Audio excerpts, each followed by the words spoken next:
வணக்கம் பிரியமானவர்களே. அருமையான ஒரு கூட்டம் இந்த இடத்தில் முடிந்தது.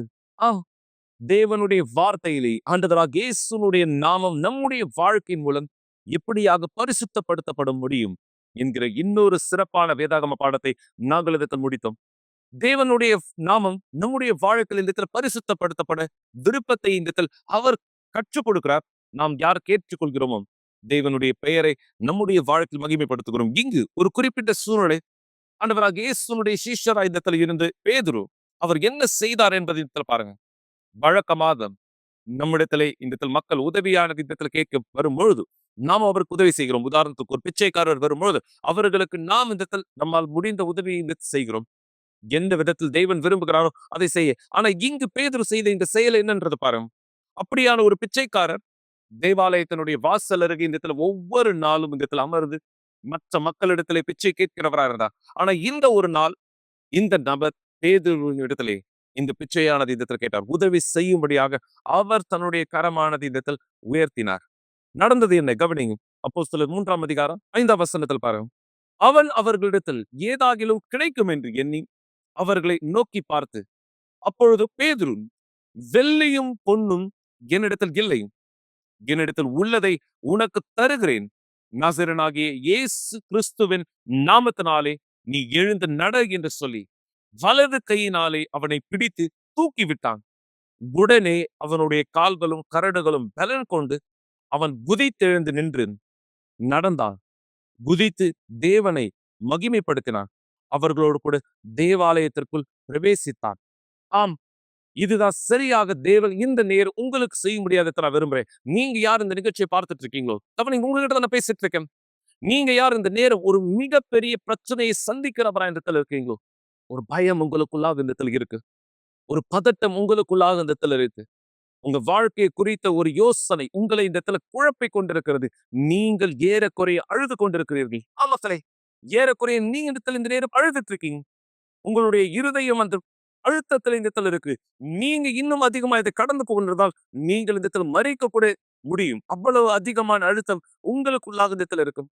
இந்த விசுவாசத்திலே பேதுரு அந்த நபருக்கு எப்படி உதவி செய்தாரோ அதே விசுவாசத்தில் நான் இந்த நேரம் உங்களுக்கு உதவி செய்ய விரும்புறேன்.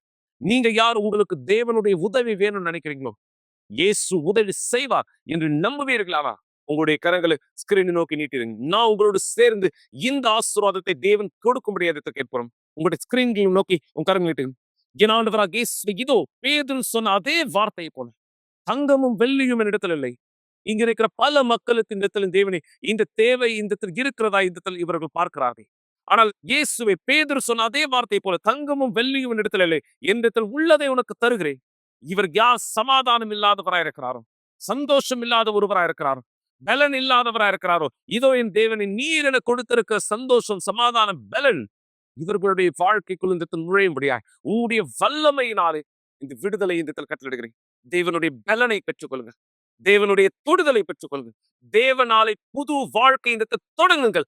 இயேசுவின் பெயராலே விசுவாசிக்கிறனால சொல்லுங்கள். ஆமே ஆமே. நீங்க யாரை ஏற்றுக்கொண்டீங்களோ இது உங்களுக்கு சொந்தமானது. மக்களே, நீங்கள் இதை ஏற்றுக்கொண்டால் இது உங்களுக்கு சொந்தம். இயேசு இந்த ஆசீர்வாதத்தை உங்களுக்கு கொடுத்திருக்கிறார். சரியாக இந்த தாயாருடைய சாட்சியில இதான் நீங்க பார்க்க போறீங்க. இந்த தாயாருடைய வாழ்க்கையின் நிலை என்னவாக இந்த இருந்ததை தேவன் என்னவாக இந்த மாற்றிருக்கிறார். சாட்சியை பாருங்கள். ஆசீர்வதிக்கப்பட்ட ஒருவராய் தேவனுடைய பலன் உங்களுக்கு இன்னும் அதிகமா இந்த கொடுக்க இந்த சாட்சிக்கு பிற்பாடு இணைந்திருப்பேன். என் பேரு சுஜாதா. நான் லாய்ஸ்டோல்ல இருந்து வரேன். நான் வந்து செய்வினைனால பாதிக்கப்பட்டிருந்தேன். அந்த பிரச்சனை, அந்த கஷ்டம் என்னால சொல்ல முடியாது. ஏன்னா, அந்த அளவுக்கு நான் பாதிக்கப்பட்டிருந்தேன். என் கணவர் கூட ஏன்னா அவருக்கு 6 மாசம் வேலை இல்ல. முழு குடும்பத்தையும் ஒரு இருட்டுல தள்ளுன மாதிரி இருந்தது. என் பசங்களுக்கு நாங்க படிப்ப பார்க்கணும், என் உடம்ப பார்க்கணும். ஏன்னா இது எனக்கு செய்வினைன்னு ஃபர்ஸ்ட் தெரியல. ஏதோ ஒரு பிரச்சனை எங்களுக்கு தொடர்ந்துகிட்டு இருக்கு அப்படின்னு சொல்லிட்டு நாங்க நினைச்சோம். நார்மலாவே நாங்க ஹாஸ்பிட்டலுக்கெல்லாம் போகும்போது, ஒண்ணுமே இல்லன்னு சொல்லும்போது, நாங்க நினைச்சோம் ஒண்ணுமே இல்ல. ஏன் இந்த மாரி வேர்த்து கொட்டுது? ஏன் இந்த உடம்பு நெளிஞ்சுக்கிட்டே போகுது? ஏன் இந்த அளவுக்கு நான் கஷ்டப்படுறேன்? ஒரு நாள் ஃபுல்லா தூங்குறேன், ஒரு நாள் ஃபுல்லா சாப்பிடுறேன். என்ன நடக்குதுன்னு எனக்கு தெரியல. என் வீட்ல இருட்டும்போது லைட் போட கூட ஆள் இல்லாம இருந்தது. ஏன்னா, என் பசங்க ரொம்ப சின்ன பசங்களா இருந்தாங்க. என்னால தாங்க முடியாத வலி. எந்த வலின்னா, ஏன் நான் இப்படி படுத்திருக்கேன்? ஏன் நான் இந்த மாரி இருக்கேன்னு சொல்லிட்டு என்னால ஒண்ணுமே சொல்ல எனக்கு தெரியல. என் கணவர் வேலைக்கு போகணும்னா, அவருக்கும் வேலை கிடைக்க மாட்டேங்குது. போற இடத்துல பேஷண்ட் டெத் ஆயிடுவாங்க. அவர் திரும்பி வரும்போது நெறைய பிரச்சனத்த நாங்க சந்திச்சோம். 1, 2ன்னு என்னால சொல்ல முடியாது. அந்த இடத்துல ஃபீஸ் கட்டணும், வாடகை கட்டணும், நாங்க சாப்பிடணும். நெறைய விஷயத்த நாங்க செய்யும்போது, அந்த இடத்துல நாங்க எம்ப்டியா இருந்தோம். எங்களுடைய பிரச்சனைக்கு சொல்யூஷனே இல்லாம தான் நாங்க சுத்திக்கிட்டு இருந்தோம். நெறைய ஆலயத்துக்கு போகும்போது, எனக்குள்ளாக இருக்கிற அசுத்தமோ, செய்வினையோ எதுவுமே வெளியில வராது. ஏன்னா, அந்த அளவுக்கு நாங்க பாதிக்கப்பட்டிருந்தோம். இதனால எனக்கு டிப்ரஷன் இருந்தது. எனக்கு என்ன நடக்குதுன்னு எனக்கு சொல்லக்கூட எனக்கு தெரியாம இருந்தது. எனக்கு நல்லா ஆனா போதும், நல்லா ஆனா போதும்ன்னு சொல்லிட்டு, நான் இதே யோசனையில இருக்கும்போது என் கணவர் சொல்லுவாரு, "உனக்கு ஒண்ணுமே இல்ல. நீ நீ நல்லா இருக்க. உனக்கு ஒண்ணும்" ஏன்னா எனக்கு ஒரு பரிதாபமான ஒரு நிலைமையில நான் இருக்கும்போது, அவர் எனக்கு தைரியம் குடுப்பாரு. இருந்தாலும் என் உடம்பு நல்லா இருந்தா தான் நான் தைரியமா நான் சொல்ல முடியும். நான் நல்லா இருக்கேன்னு சொல்லிட்டு. ஒவ்வொரு நாளும் இந்த நிலைமை நான் கடந்து போகும்போது, நான் நெனைப்பேன், "எனக்கு என்ன ஆயிடுச்சு? எனக்கு என்ன ஆயிடுச்சு? எனக்கு என்ன ஆயிடுச்சுன்னு" சொல்லிட்டு. அதுக்கப்புறம் தான் எனக்கு ஒரு நம்ப வீட்டாண்ட ஒரு அம்மா சொன்னாங்க, "இந்த மாரி யுனிவர்சல் ஆலயத்த போய் பாருங்க. நீங்க அந்த ஆலயத்துல கண்டிப்பா நீங்க விடுதலை ஆவீங்க" அப்படின்னு சொன்னாங்க. ஆனா நான் சொன்னேன், "நான் நெறைய ஆலயத்துக்கு போனேன். ஏம்மா எனக்கு இன்னும் கிளியர் ஆகல? அந்த ஆலயத்துல மட்டும் எப்படி எனக்கு கிளியர் ஆகும்?" நான் கேட்டப்ப அவங்க சொன்னாங்க, "நீங்க ஒரு வெள்ளிக்கிழமை அன்னைக்கு சாயந்தரம் 7 மணிக்கு நீங்க போய் அந்த இடத்துல போங்க. அந்த இடத்துல உண்மையாவே நீங்க விடுதலை ஆவீங்க" அப்படின்னு அவங்க சொன்னாங்க. அந்த இடத்துல நான் வரும்போது, என் பிள்ளைகள கூட்டிட்டு நான் வரும்போது, இந்த இடத்துல நான் நல்லா ஆவேனா எனக்கு தெரியாம அழுதுகிட்டே வந்தேன். இந்த இடத்துல உள்ள வரும்போதே எனக்கு ஏதோ ஒரு சமாதானம் எனக்குள்ளாக வந்தது. நான் உள்ள வந்தப்போ எனக்கு தெரியல. அந்த இடத்துல என்ன சொல்றாங்க? என்ன பேசுறாங்க? என்ன ஜெபிக்கிறாங்கன்னு கூட எனக்கு ஒண்ணுமே தெரியல. நான் நல்லானா போதும். நான் நல்லானா போதும். இந்த இடத்துல நான் நல்லா ஆவேனா? இந்த இடத்துல நான் நல்லா ஆவேனான்னு சொல்லிட்டு, நான் ரொம்ப கஷ்டப்பட்டேன். ஏன்னா, அந்த அளவுக்கு பாதிக்கப்பட்டு வந்தேன். நான் சுத்தாத இடமே இல்ல. நான் தெரியாத இடமே இல்ல. எந்த ஆலயத்துக்கு போனாலும் நான் சரி ஆகல. இனிமே நான் உயிரோட இருக்க மாட்டேன்னு சொல்லி தான் கடைசியா இந்த இடத்துல வந்தேன். வரும்போது அன்னைக்கு அந்த வெள்ளிக்கிழமை அன்னைக்கு உண்மையாவே அந்த இடத்துல ஜெபிக்கும்போது விடுதலை ஜெபம் நடந்துகிட்டு இருந்தது. அந்த இடத்துல ஜெபிக்கும்போது, எனக்குள்ளாக இருந்த அந்த செய்வினை வெளியில போறது எனக்கு தெரிஞ்சது. எனக்குள்ளாக ஏதோ ஒரு மாற்றத்த அன்னைக்கே நான் பார்த்தேன். அந்த நிமிஷத்திலேயே நான் பார்த்தேன். அந்த நிமிஷத்துல நான் பார்க்கும்போது நான் நெனச்சேன், நான் உயிரோட தான் இருப்பேன். சாகப் போறதில்ல. ஏன்னா நான் நெனைக்கும் போதெல்லாம் என் பசங்கள அனாதையா நான் விட்டு சாகப் போறேன் அப்படின்னு நெனச்சேன். அந்த இடத்துல நான் வரும்போது, அந்த மரணம் என்ன இனிமே நெருங்காதுன்னு சொல்லிட்டு, உண்மையாவே இந்த இடத்துல எனக்கு விடுதலை கிடைச்சது. நான் வீட்டுக்கு போகும்போது என் கணவர் இடத்துல சொன்னேன். உண்மையாவே அந்த இடத்துல ஏதோ ஒரு மாற்றத்த நான் பார்த்தேன். ஏதோ ஒரு மாற்றத்த நான் பார்த்தேன். கண்டிப்பா பார்த்தேன். நீங்களும் வாங்க அப்படின்னு சொல்லும்போது, நெக்ஸ்ட் ஃப்ரைடே அவர் வரும்போது, இந்த இடத்துல அவரா சொன்னாரு, "ஏதோ ஒரு மாற்றம் இந்த இடத்துல இருக்கு. ஆமா, நம்ப பார்க்காத ஒரு சொல்யூஷன் இந்த இடத்துல நம்மளுக்கு கிடைச்சதுன்னு" சொல்லிட்டு, நாங்க வீட்டுக்கு போனோம். வீட்டுக்கு போன பிறகு எங்களுக்குள்ளாக நல்லா சமாதானம் இருந்தது, சந்தோஷம் இருந்தது. ஏன்னா, இந்த செய்வின வெளியில போயிடுச்சுன்னு சொல்லிட்டு. ஆனா, நாள் ஆக ஆக நாங்க ஆலயத்த விட்டு சில நாள் நாங்க எங்களுக்கு உடனே கிளியர் ஆயிடுச்சுன்னு சொல்லிட்டு, ஆலயத்த விட்டு நாங்க இருந்தோம். ஒரு 2 மாசம், 3 மாசம் நாங்க வரல. மறுபடியும் ஏதோ ஒரு அசுத்தம் எங்கள தொடுதுன்னு சொல்லிட்டு எங்களுக்கு தெரிஞ்சு போச்சு. என்ன அசுத்தம்? ஏதோ எனக்கு சொல்லவே தெரியல எனக்கு. இடுப்புல இருந்து கால் வரைக்கும் பயங்கரமா வலிக்கும். ஒரு ஆள் என் வெயிட்ல இருக்கிற ஒரு ஆள் என் மேல ஏறி உக்காந்த போல இருக்கும். ஆனா பார்த்தா கால் வீங்கல, இடுப்பு வீங்கல, ஒண்ணுமே இருக்காது. ஆனா அவ்ளோ வீக்கத்துல நான் அழுவேன். ஏன் இந்த மாரி இருக்குன்னு எனக்கு தெரியலன்னு சொல்லும்போது எங்க வீட்டுக்காரர் சொன்னாரு, "இனிமே ஆலயத்த விட்டு நீ தூரமா இருக்காத. அந்த இடத்துல விடுதலையானத நீ பார்த்தல்ல. நீ மறுபடியும் நம்ம ஃபேமிலியா அந்த இடத்துக்கு நம்ம போலான்னு" சொல்லிட்டு நாங்க மறுபடியும் வந்தோம். வரும்போது நான் பாஸ்டர் இடத்துல பேசினேன். "பாஸ்டர், எனக்கு விடுதலை ஆனது நடந்தது. நான் நான் குணமாயி நான் வீட்டுக்கு போனேன். ஒரு 2 மாசம் நான் வரல. அதோட போயிடுச்சுன்னு நான் நினைச்சேன். மறுபடியும் டிஃப்ரெண்ட்டா ஒரு ஒரு வலி எனக்குள்ளாக வந்தது. என்னால தாங்க முடியல." எதனாலன்னு சொல்லும்போது, பாஸ்டர் என்கிட்ட பேசினாரு. "நீ மறுபடியும் ஞாயிற்றுக்கிழமை வாம்மா" அப்படின்னு சொன்னாரு. நான் ஞாயிற்றுக்கிழமை வரும்போது, இந்த இடத்துல பாஸ்டர் இந்த இடத்துல பேசினது, "உனக்குள்ளாக இந்த செய்வினை வருதுன்னா, உனக்குள்ளாக தேவ ஆவியானவர் இருக்கும்போது, இனிமே இந்த செய்வினை உன்னை தொடராது" அப்படின்னு சொன்னாங்க. அப்புறம் நான் ஞாயிற்றுக்கிழமை வர்றதுக்கு நான் டிசைட் ஆனேன். என் குடும்பத்தோட நாங்க ஞாயிற்றுக்கிழமை வரும்போது, உண்மையாவே எங்களுக்குள்ளாக இருந்த அந்த செய்வினை முழுமையா வெள்ளி, ஞாயிறு நாங்க வரும்போது முழுமையா எங்களுக்குள்ளாக கிளியர் ஆனது. ஆனா எனக்கு சொல்ல தெரியல. அவ்ளோ சந்தோஷம் எனக்குள்ளாக இருந்தது. எத்தன ஆலயத்தன சொல்லப்போனா நீலாங்கரை வரைக்கும் நாங்க போய்க்கிட்டு வந்தோம். இந்த இடத்துல குணமாகுமா? இந்த இடத்துல குணமாகுமா? இந்த இடத்துல தீர்க்க தரிசனம் வருமா? இந்த இடத்துல ஒரு போதகர் என் தலைமையில கை வைப்பாரான்னு.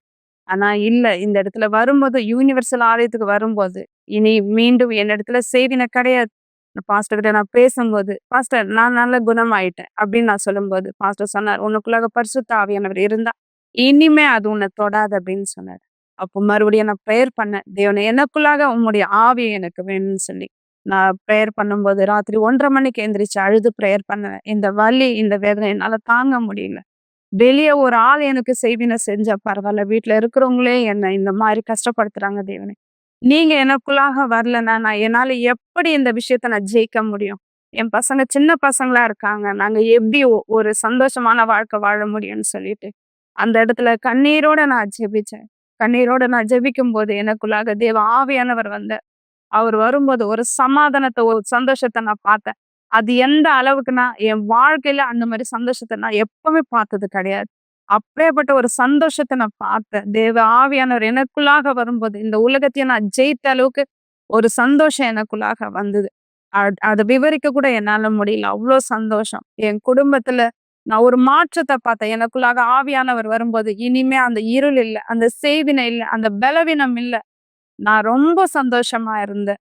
அந்த நேரத்துல என் குடும்பம் முழுவதும் தேவனுடைய ஆலயத்துக்கு வந்துகிட்டு இருக்கும்போது, பரிசுத்த ஆவியானவர் எனக்குள்ளாக இருக்கும்போது, என் பொண்ணுக்கு ஒரு 17 வயசு இருக்கும். அந்த 17 வயசு பொண்ணுக்கு ரோட்ல ஆக்சிடென்ட் நடந்தது.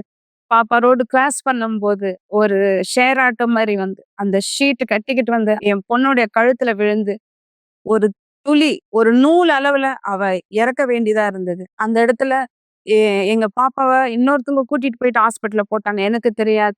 நான் அந்த இடத்துல வீட்ல இருந்த ஒருத்தவங்க வந்து எனக்கு சொன்னாங்க, "உங்க பாப்பாக்கு ஆக்சிடென்ட் ஆயிடுச்சுன்னு" சொன்னதும் என் பையன் ஓடி பார்த்தப்போ, அவன் ரொம்ப அழுதுட்டான். ஃபுல்லா பிளட்டு. ஃபுல்லா சுடிதார் ஃபுல்லாவே பிளட்டா இருந்தது. என் வீட்டுக்கு என் பையன் வந்து, "அம்மா வாம்மா, பாப்பாவ ஹாஸ்பிட்டல்ல சேர்த்துருக்காங்க. வா வான்னு" சொல்லும்போது, நான் "என்ன ஆயிடுச்சு?" அப்படின்னு கேட்டேன். அவனுக்கு சொல்ல வரல. ஏன்னா ஃபர்ஸ்ட் டைம் எங்க வீட்லயே அந்த மாரி ஆக்சிடென்ட் ஆன ஒரு விஷயம். அந்த இடத்துல என் என் பையன் சொல்லும்போது நான் கேட்டேன், "அவ உயிரோட இருக்காளா? அவ உயிரோட இருக்காளா?" அது மட்டும் சொல்லுனா, அவனுக்கு அது கூட வாய் வரல. நான் போகும்போது, வண்டியில ஏறி நான் போகும்போது, தேவனிடத்துல ஒரே ஒரு விஷயத்த கேட்டேன். "தேவனே, நீங்க எனக்கு அநியாயத்த செய்ய மாட்டீங்க. நீங்க எனக்கு ஒருபோதும் அநியாயத்த செய்ய மாட்டீங்க. எனக்கு துரோகத்த செய்ய மாட்டீங்க. நான் நம்புறேன் என் பொண்ணு உயிரோட இருக்குன்னு சொல்லிட்டு." அப்படின்னு சொல்லி நான் உள்ள போகும்போது, என் பொண்ண நான் அப்படியே எட்டி பார்த்துக்கிட்டு போனேன். "என் பொண்ணு இருக்காளா?" அப்படின்னு சொல்லிட்டு. நான் போகும்போது என் பொண்ணு நர்ஸ் கூட பேசிட்டு இருந்தா. "ஆண்டி எனக்கு வலிக்குது" அப்படின்னு சொல்லிட்டு. பார்த்தா கன்னத்துல ஃபுல்லா இந்த இடத்துல இருந்து அப்படியே ஃபுல்லாவே கட் ஆயிருந்தது. எனக்கு என்ன சொல்லணும்னு தெரியல. இந்த இடத்துல இந்த இடமும் அப்படியே ஓப்பன் ஆயிருந்தது. 17 வயசு ஒரு பாப்பா. நான் என்ன பண்ண முடியும்? உடனே நான் வந்து அ அழல. என் பாப்பா கிட்ட போயிட்டு நான் பார்த்துதான், "நீ உயிரோட இருக்கிறியா?" எனக்கு அது போதும். நான் என் பாப்பா கிட்ட சொன்ன ஒரே வார்த்தை என்ன தெரியுமா? "அம்மா, நீ இன்னும் தேவன் இடத்துல கிட்ட வரலன்னா, ஒருவேள இது ஒரு சமயமா இருக்கும். ஒருவேள தேவன் இந்த வாய்ப்ப குடுத்திருக்காரு. நூலிழவுல நீ இறக்க வேண்டியது உன்னை காப்பாத்தி இருக்காருன்னா, நீ தேவன்கிட்ட இன்னும் கிட்ட வாம்மா" அப்படின்னு நான் சொன்னேன். அந்த இடத்துல நான் அழுவல. என் பையன் தான் அழுதுகிட்டு இருந்தான். நான் அழாம அவள அப்படியே பார்த்துட்டு நான் சொன்னேன், "நீ உயிரோட இருக்கிற எனக்கு அது போதும்னு" சொல்லிட்டு, அந்த பாப்பா உடனே தூக்கிட்டு ஒரு பெரிய ஹாஸ்பிட்டலுக்கு கூட்டிட்டு போனேன். உடனே அந்த இடத்துல "பணத்த கட்டுங்க. பிளாஸ்டிக் சர்ஜரி பண்றேன்" அப்படின்னாங்க. நாங்க உடனே பணத்த கட்டுனோம். ஆனா அந்த இடத்துல டாக்டர் வந்து, நாங்க அந்த ஃபோட்டோ அனுப்புனப்போ இது சின்ன காயம்னு சொன்னாரு. ஆனா அது சின்ன காயம் கிடையாது. டாக்டர் கிட்ட வந்து பார்த்தப்ப சொன்னாரு, "அது ஸ்ட்ரைட்டா அது வந்து கட் ஆகலம்மா. இது ஒரு ஷேப்பாவே கட் ஆயிருக்கு. அங்கங்க துளி துளியா கட் ஆயிருக்கு. இது என்னால செய்ய முடியாது. மூக்கு சைடா வரும், வாய் சைடா வரும். உங்களால இந்த பாப்பாவ இதே ஃபேஸ் மறுபடியும் பார்க்க முடியாது" அப்படின்னாங்க. அதுக்கு அந்த இடத்துல நான் உட்கார்ந்து தேவன் இடத்துல நான் பிரேயர் பண்ணேன். என்னன்னா, "தேவனே, நீங்க சொன்னீங்க, என்னுடைய ராஜ்யத்தையும், என்னுடைய நீதியும் நீங்க தேடுங்க. மத்த எல்லாமே நான் உங்களுக்கு குடுப்பேன்னு சொன்னீங்களே. நான் இந்த இடத்துல உங்க ராஜ்யத்தையும், உங்க நீதியும் எனக்குள்ளாக இருக்கிறீங்க. என் பொண்ணுக்கு இந்த இடத்துல நியாயத்த நடக்கணும். நீதிய செய்யுங்க" அப்படின்னு நான் கேட்டேன். உண்மையாவே நான் கேட்டது அந்த இடத்துல என்ன தெரியுமா? "தேவனே, உம்முடைய தூதர்கள இந்த இடத்துல இறக்குங்க." ஒரு ஸ்கின் ஸ்பெஷலிஸ்ட் சொன்னாரு, என்னால முடியாதுன்னு. ஆனா, உங்களால எல்லாமே முடியும். உங்களால ஆகாதது ஒண்ணுமே இல்ல அப்படின்னு நான் சொல்லி, தேவனிடத்துல அந்த இடத்துல நான் பிரேயர் பண்ணேன். ஆப்பரேஷன் தியேட்டர் கூட்டிட்டு போனாங்க. அந்த இடத்துல நான் உட்கார்ந்து பிரேயர் பண்ணேன். தேவனே, இந்த இடத்துல எனக்கு நீதி செய்யுங்க. என் பொண்ணு பேச வச்சு நான் நெறைய இடத்துல நான் வந்து சாட்சியா நான் பேசணும். அப்படின்னு நான் சொல்லி தேவன்கிட்ட கேட்டேன். அந்த இடத்துல என் பாப்பா வரும்போது, அந்த டாக்டர் சொன்னது, "20 நிமிஷத்துல நான் கூட்டிட்டு வரேன்" அப்படின்னு சொன்னாங்க. தையல் தான் எல்லாத்தையும் இழுத்து வச்சு முகத்த தையல் போடணும் அப்படின்னாங்க. ஆனா அந்த இடத்துல நான் தையல பார்க்கல. 1 1/2 மணி நேரத்துக்கு அப்புறம் 8 பேர் அந்த இடத்துல சர்ஜரி பண்ணியிருக்காங்க. என் பாப்பா வெளியில வரும்போது நான் பார்த்தேன். மூக்கு இருக்கிற விதமாவே இருக்கு. வாய் இருக்கிற விதமாவே இருக்கு. எனக்கு அந்த என் பாப்பாவ பார்த்த உடனே என் குடும்பத்தார்கிட்ட நான் சொன்னேன். "நீங்க எல்லாருமே போய் சாப்பிடுங்க. என் பொண்ணு நல்லா இருக்கா" அப்படின்னு. ஏன்னா என் குடும்பத்துல எல்லாருமே அந்த இடத்துல அழுதுகிட்டு இருந்தாங்க. நான் சொன்னேன், "என் பொண்ணு நல்லா இருக்கு. நீங்க போங்க. நீங்க போய் சாப்பிடுங்க. நான் ரொம்ப சந்தோஷமா இருக்கேன். என் தேவன் எனக்கு அநியாயத்த பண்ணல" அப்படின்னு சொல்லிட்டு. நான் அவர்கிட்ட சொல்லும்போது, என் கணவர்கிட்ட நான் சொன்னேன். "என் தேவன் நீதி செய்றார். என் பாப்பாவ நீ பாரு" அப்படின்னு நான் சொன்னேன். என் பாப்பாவ பார்த்துட்டு அவளுக்கு சொன்னேன். "இனிமே தேவன் கிட்ட வா. தூரம் போகாத. ஏன்னா நாங்க கிட்ட வரும்போது, அவருடைய ஆவியானவர் எங்களுக்குள்ளாக வரும்போது, நாங்க எவ்வளோ சந்தோஷமா இருக்கோம். இன்னைக்கு நீ இறக்க வேண்டிய நிலைமை. ஆனா உன்ன உயிரோட குடுத்துருக்காங்க. அதனால நீ இனிமே தேவன விட்டு விலகி போகாதம்மா" அப்படின்னு சொன்னேன். ஆனா இன்னைக்கு என் பொண்ணு இந்த இடத்துல யுனிவர்சல் ஆலயத்துல ஒரு ஊழியக்காரியா இருக்கா. என் பையன் ஊழியம் செய்றான். நானும் ஊழியம் செய்றேன். என் முழு குடும்பமே சந்தோஷமா இருக்கு. இந்த இடத்துல எவ்ளோ சந்தோஷம்னு என்னால சொல்ல முடியாது. நாங்க அநேக பேருக்கு நாங்க ஹெல்ப் பண்றோம். ஏன்னா எங்க சாட்சி ஒரு சிறிய சாட்சி கிடையாது. ஏன்னா வெளியில நெறைய பேர் செய்வின பிரச்சனையில கஷ்டப்படுறாங்க. எவ்வளவோ அவங்க கட்டுல விழுந்திருக்காங்க. அவங்களுக்கு சொல்ல தெரியல என்ன ஆகுதுன்னு என்ன மாதிரியே. ஆனா இன்னைக்கு அவங்களுக்கு போய் ஜெபிக்கிறதுக்கும், ஆலயத்துக்கு கூட்டிட்டு வந்து அவங்கள விடுதலை ஆக்குறதுக்கும் தேவன் எங்கள பயன்படுத்துற தேவனுக்கு மகிமை. கவலைப்படுவதை நிறுத்துங்கள் என்ற நிகழ்ச்சியை பார்த்து கொண்டிருப்பதற்கு மிக்க நன்றி. கூட்டம் முடிந்த பிற்பாடும் நீங்கள் எங்களை தொடர்பு கொள்ளலாம். மறந்து விடாதீர்கள். எங்களுடைய எண் 9346387338. நன்றி. சரியாக மக்களே, இந்த தாயாருடைய வாழ்க்கை எப்படியானதா இந்த இடத்துல மாறியதோ அதே பிரகாரம் எத்தனை பேர் நீங்க பதில பார்க்க விரும்புறீங்க? ஒரு தாயாராக நீ இந்த இடத்துல உங்க பிள்ளைகளுடைய வாழ்க்கையில் ஆசீர்வாதத்தை பார்க்க விரும்புகிற ஒருவராக நான் சொல்றது சரியா இல்லைங்களா? நீங்க யார் இந்த நேரம் தேவனுடைய வார்த்தையை நம்பி ஏற்றுக்கொண்டீர்களோ, பேதுரு சொன்ன அதே வார்த்தையிலே நான் இந்த ஆசீர்வாதத்தை உங்கள் மீது இந்த இடத்தில் அறிக்கையிடுகிறேன். என்னிடத்திலே தங்கமும் வெள்ளியும் இந்த இடத்தில் இல்லை. இல்லை. உங்களுக்கு கொடுத்த உதவி செய்ய அப்படியான ஒன்று என்னிடத்தில் இருந்தால் நான் அதிகமாக இடத்தில் விருப்பத்தோடு இருக்கிறேன் உங்களுக்கு உதவி செய்ய. ஆனா அப்படியான உதவியை நான் செய்தாலும் கூட பிரயோஜனமானது என்ன? அது ஒரு நாள் முடியும். ஆனா இங்கு பேதுரு செய்த செயலானதை பாருங்க. தங்கமும் வெள்ளியும் என்னிடத்தில் இல்லை. என்னிடத்தில் உள்ளதை நான் தருகிறேன். பாஸ்டர் குணமாக்கல் இந்த இடத்துல அவர் பெற்றாரா? இது குணமாக்கல் அல்ல. தேவனுடைய ரட்சிப்பு என பேதுரு யாராக இந்த இடத்துல இருந்தார்? தேவனுடையவராய் இந்த இடத்தில் இருந்தார். ரட்சிக்கப்பட்டவராய் தேவனுடைய பிரசன்னத்திலே பலனாய் இந்த இடத்துல இருந்தார். அவர் இந்த இடத்துல சொன்னார், நான் இந்த இடத்தில் உள்ளதை உனக்கு தருகிறேன். அதே சமாதானம், சந்தோஷம், பலன் உங்களுக்கு இந்த இடத்தில் கிடைக்கட்டும். இந்த நபருடைய வாழ்க்கையிலே இவருடைய மாற்றத்தை தேவனால் பெற்றுக்கொண்டாரே ஆனால் தேவன் உங்களுடைய வாழ்க்கை உங்களுடைய குடும்பத்தை ஆசீர்வதிக்க முடியும். தேவனாலே ஆசீர்வதிக்கப்படுங்கள் மக்களே. ஆம், தேவனாலே ஆசீர்வதிக்கப்படுங்கள். ஏற்றுக்கொள்ளுங்கள். இயேசுனுடைய பெயரில் நான் குணமடைந்தேன். நீங்க குணமடைஞ்சீங்க. நான் விடுதலையானேன். நீங்க விடுதலையானீங்க. ஏன்னா அவர் நாமத்தினாலே நாம் எதை கேட்கிறோமோ தேவன் அதை நமக்கானதாய் தருகிறார். பாஸ்டர் என்னால் நம்ப முடியல. நீங்க இந்த இடத்துல பார்ப்பீங்க. தேவனுடைய பிரசன்னத்திலே வரும்பொழுது ஒருத்தருடைய வாழ்க்கையை இயேசு எப்படி மாற்ற முடியும்? இந்த இளம்பெண் வாலிப கூட்டத்தில் எங்களோடு இணைய ஒரு வாய்ப்பு கொடுக்கப்பட்டு இந்த வாலிப கூட்டத்தில் எங்களோடு இணைந்த பொழுதும் இவருக்கு தேவன் எப்படியாக தன்னை வெளிப்படுத்தினது மட்டுமல்ல, இன்று இந்த சாட்சியின் மூலமாய் எத்தனை வாலிபர்களுக்கு உதவி செய்ய வழியை திறந்தா. சாட்சியை பாருங்க. பிற்பாடு நான் உங்களோடு பேசுகிறேன். எனக்கு 6 வயசு இருக்கும் பொழுது ஒரு சாத்தானிய வழிமுறையின்படி பிசாசுக்கு நான் காணிக்கையாக கொடுக்கப்பட்டேன். இது எல்லாமே எப்ப துவங்குச்சுன்னா, என் குடும்பத்துக்கு நெருக்கமா இருக்க ஒருத்தர் என்னுடைய வீட்டுக்கு வந்திருந்தாங்க. அது ஏற்கனவே நல்லறிவா இருந்துச்சு. அவங்க எனக்கு ஒரு கேக் சாப்பிடும்படி கொடுத்திருந்தாங்க. அந்த கேக்கை நான் எப்ப வாங்கி சாப்பிட்டேனோ அப்பத்துல இருந்து நான் வியாதிப்பட்டேன். என்னுடைய அம்மா என்ன ஹாஸ்பிட்டல் கூட்டிட்டு போனாங்க. ஆனா டாக்டரால கண்டுபிடிக்க முடியல எனக்கு என்ன பிரச்சனைன்னு. அதிகமா மருந்து மாத்திரைகள் எடுத்துக்கொண்டதுனால என்னால சாப்பிடவே முடியாம ஆயிடுச்சு.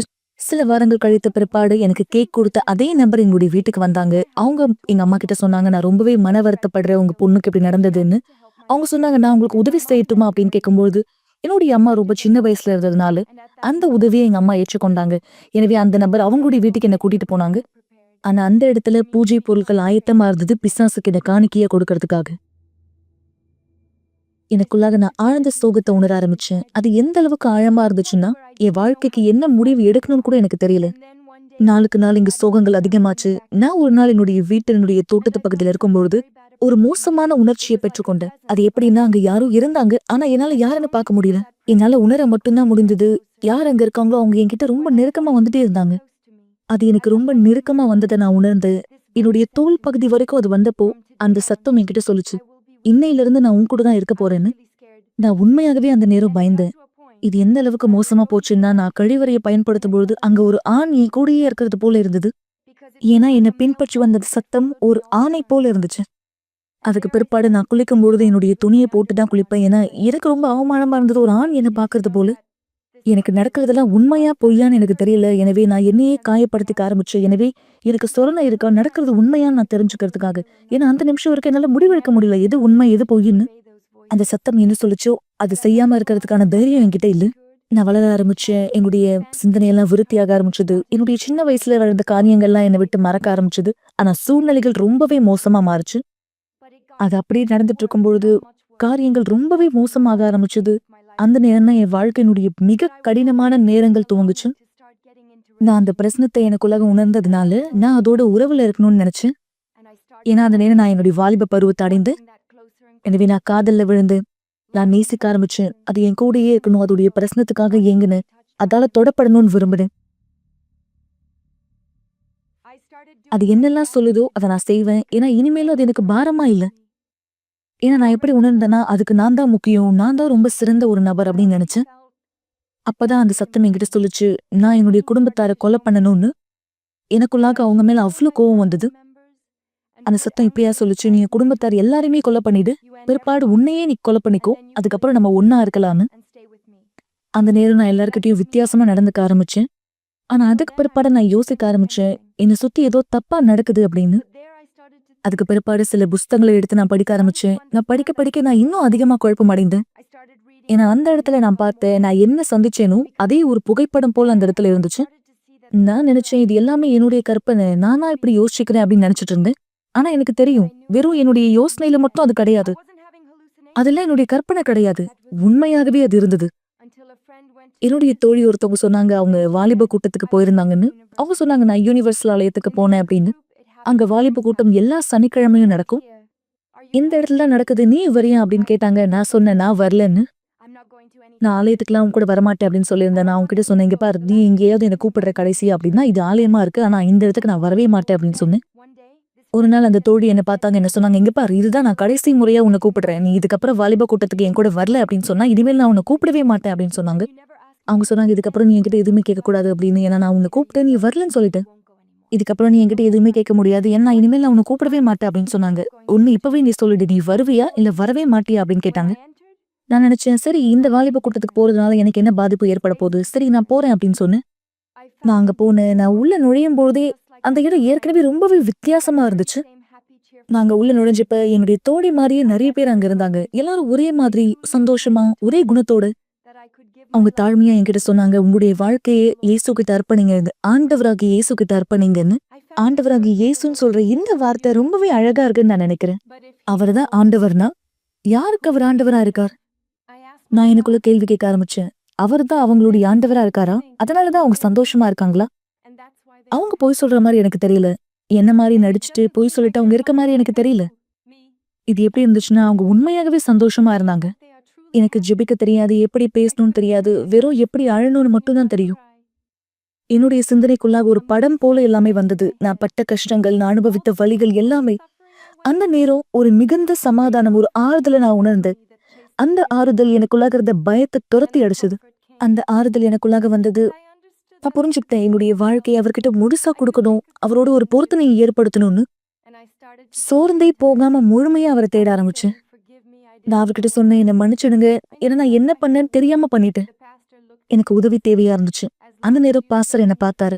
அவர் சொன்னாரு, நீ இப்பனே உனக்காக பரிதாபப்பட்டுட்டு இருந்து உன்னுடைய உணர்ச்சியில நீ இருந்தனா எதுவுமே மாறாதுன்னு சொன்னாரு. பிசாசு உன்னை பார்த்து பரிதாபப்பட மாட்டான், நீ இன்னும் உணர்ச்சியில இருந்து வெளியே வரணும்னு சொன்னாரு.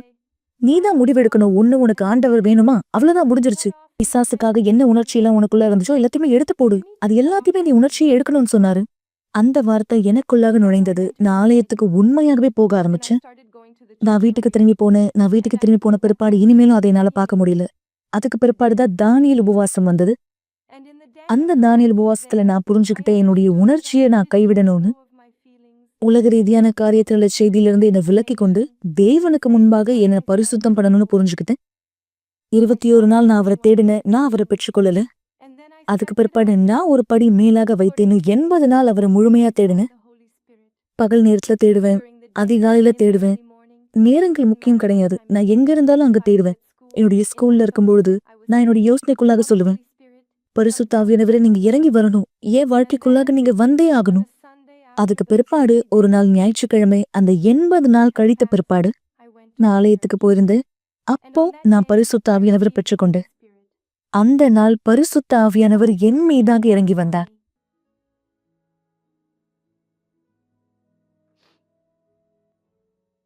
நான் முழுமையாக நேசிக்கப்பட்டதை உணர்ந்தேன்.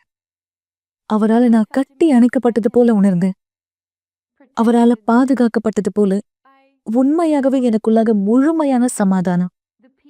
முன்னாடி ஒரு பொழுதும் நான் அனுபவிச்சிடாத இந்த சமாதானம் எனக்குள்ளாக நான் அதை கண்டுபிடிச்சேன்.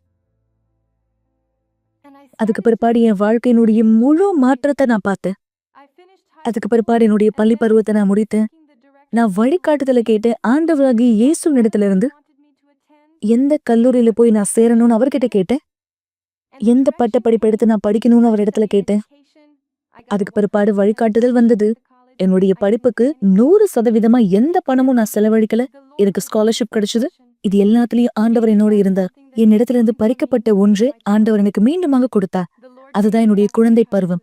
ஆண்டவர் மீண்டும் என்னுடைய குழந்தை பருவத்தை எனக்கு கொடுத்தார். இன்னைக்கு நான் சந்தோஷமா இருக்கேன். எனக்குள்ளாக சமாதானம் இருக்கு. இல்லாத ஒரு நபரா இனிமேலும் நான் நடிக்கணும்னு அவசியம் இல்லை. ஒரு போலியான நடிப்பா என் முகத்துல ஒரு புன்னகை வைக்கணும்னு அவசியம் இல்லை. நான் உண்மையாகவே சந்தோஷமா இருக்கேன். எனக்குள்ளாக இந்த சந்தோஷம் இருக்கு. எது நடந்தாலுமே நிலையாக எனக்குள்ளாக இருக்க சமாதானம் என்கிட்ட இருக்கு. முன்னாடி நான் எப்படி இருந்தனோ அப்பத்துல இருந்து இப்படி மாறத்துக்கு தேவனுடைய ஆவியினால மட்டும்தான் இந்த மாற்றத்தை ஏற்படுத்த முடியும். என்னையே என்னால கண்டுபிடிக்க முடியாம போயிடுச்சு. எப்ப என்னுடைய பழைய போட்டோவை நான் பார்த்தனோ நான் அங்க இருக்கிறது போல எனக்கு தெரியவே இல்லை. ஏன்னா அந்த நபரை ஆண்டவர் முழுமையா மாத்திட்டார். பரலோகத்துல இருக்கக்கூடிய சமாதானம் எனக்குள்ளாங்க இருக்கு. அதுதான் என்னுடைய வாழ்க்கையில இருக்க எல்லா வித்தியாசத்தையும் ஏற்படுத்தினது. இன்னைக்கு நான் இந்த வார்த்தையிலிருந்து குடிக்கிறேன். இந்த பரிசுத்த வேதாகமத்துல இருந்துதான் என்னுடைய பொக்கிஷத்தை நான் கண்டுபிடித்தேன். அதுதான் என்னுடைய வாழ்க்கையை முழுமையா மாத்துச்சு. நான் எப்படி இருக்கணும் அதை மாத்துச்சு. நான் உறுதியா நம்புறேன், யாரெல்லாம் இந்த வார்த்தையிலிருந்து படிக்கிறாங்களோ அவங்களுடைய வாழ்க்கையில முழுமையான மாற்றத்தை பார்க்க முடியும். எப்படி எனக்கு நடந்துச்சோ அதே மாதிரி. கவலைப்படுவதை நிறுத்துங்கள் என்ற நிகழ்ச்சியை பார்த்து கொண்டிருப்பதற்கு மிக்க நன்றி. கூட்டம் முடிந்த பிற்பாடும் நீங்கள் எங்களை தொடர்பு கொள்ளலாம். மறந்து விடாதீர்கள், எங்களுடைய எண் 9346387738. நன்றி. எனவே மக்களே, இன்னும் எதற்காக நீங்க யோசித்துக் கொண்டிருக்கீங்க? தேவனுக்கு இடம் கொடுக்கலாமா இல்லையா, அல்லது தேவனுக்கு கதவை திறக்கலாமா இல்லையான்ட்டா நீங்க இதுல யோசிப்பதற்கு எதுவும் இல்லை. அவருடைய விருப்பத்தை நீங்கள் செய்தால், அவருடைய வழிகளில் நீங்கள் நடந்தால், அவருடைய வார்த்தையிலே வாக்களிக்கப்பட்ட பதிலானதை நீங்கள் உங்களுடைய வாழ்க்கையில் இந்த பெற்றுக்கொள்வீர்கள். தேவனாண்டவராக இயேசு கிறிஸ்து நாமத்திலா இந்த ஆசீர்வாதமானது உங்களுக்கு, உங்கள் வீட்டாருக்கு, உங்களுடைய வழிகளை தேவனாலே இடத்தில் ஆசீர்வாதமாய் திறந்து பதிலை கொடுக்கும்படி அவருடைய நாமத்தை மகிமைப்படுத்துகிற சாட்சியா தேவனாலே பலப்படுத்தப்படுங்கள். ஆபாச எனக்குள்ள இருக்கிற பிரச்சனை கடினமானது, முடியாது, இந்த இடத்துல வலியானது, வேதனையானது, பல முணுமுணுத்தல் வரலாம். தேவனோடு கூட நகருங்க மக்களே. எனவே தான் நம்முடைய ஆலயத்தில் ஒரு சிறப்பான உபவாசத்தை கூட நாம் தொடங்கி இருக்கிறோம். சகேரியாவின் உபவாசம். இது எப்படியான உபவாசம்? 21 நாள் நாம் முழுமுறுக்கக்கூடிய ஆவியிலிருந்து நம்மை பிரித்து கொள்ளக்கூடியதாய். இந்த உபவாசத்து குறித்து நீங்க இன்னும் கற்றுக்கொள்ள விரும்புறீங்கன்னா ஸ்கிரீன்ல உள்ள தொலைபேசி எண்ணி எங்களை தொடர்பு கொள்ளுங்க, அல்லது நேரடி ஆலயத்துக்கு வாங்க. இன்னும் தெளிவாய் நீங்கள் புரிந்து கொள்ள முடியும். இந்த உபவாசத்தில் நம்முடைய வாயின் வார்த்தையினால் தேவனுடைய பதில்களை நாம் இழந்து போகாதபடி எப்படியாய் பத்திரமாய் நம்முடைய ரட்சிப்பை, ஆசீர்வாதத்தை, பதிலை பார்த்து கொள்வது என்று நீங்க கற்றுக்கொள்ள விரும்பினா எங்களுக்கு தொலைபேசியிலோ அல்லது நேரடியாகவோ எங்களோடு இணைந்து இந்த கற்றுக்கொள்ளுங்கள். தேவன் உங்கள் வாழ்க்கையை ஆசீர்வதிக்கட்டும். தேவன் மாறாதவர். நாளை மீண்டும் இந்த விசுவாசத்தில் இணைகிறேன். நீங்க விரும்புறீங்கன்னா தேவனுடைய வல்லமையான கைகளில் தேவனாலே பலப்படுத்தப்பட எங்களோட ஆலயத்தின் கூட்டத்திலும் இணையலாம். சென்று வாருங்கள் மக்களே. தேவன் உங்களை ஆசீர்வதிப்பாராக.